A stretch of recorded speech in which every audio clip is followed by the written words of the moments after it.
কাজী অফিসে বিয়ে করতে কত বয়স লাগে, কি কি ডকুমেন্ট লাগবে, কয়জন সাক্ষী লাগবে এই বিষয়ে আলোচনা করব। তাহলে চলুন ভিডিওটি শুরু করা যাক। আসসালামু আলাইকুম। আমাদের কাজী অফিসে আপনাদের সবাইকে আন্তরিক শুভেচ্ছা ও অভিনন্দন। বিয়ে করতে ৩টি বিষয় মাথায় রাখতে হবে বা ৩টি বিষয় জানতে হবে আপনাকে।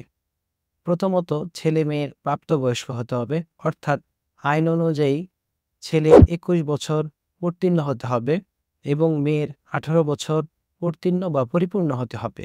দ্বিতীয়ত হচ্ছে, ছেলে এবং মেয়ের ভোটার আইডি কার্ডের ফটোকপি অথবা জন্ম নিবন্ধনের ফটোকপি অথবা স্কুলের মার্কশিট বা সার্টিফিকেট প্রয়োজন হবে।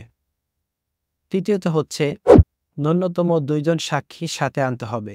খুবই সহজ, এই ৩টি বিষয় হলে আপনি বিয়েটি পরিপূর্ণ করতে পারবেন। আর আমাদের ঠিকানা জিরানী বাজার, আশুলিয়া, সাভার, ঢাকা। আমাদের ফোন নাম্বার 01867690223। এই নাম্বারে হোয়াটসঅ্যাপ এবং ইমো আছে, চাইলে আমাদের সাথে অনলাইনেও যোগাযোগ করতে পারেন। আমার এই ভিডিও থেকে যদি উপকৃত হয়ে থাকেন তাহলে সাবস্ক্রাইব এবং ফলো দিয়ে আমাদের পাশে থাকবেন। তাহলে আজকের মতো বিদায় নিচ্ছি। আসসালামু আলাইকুম ওয়া রাহমাতুল্লাহ।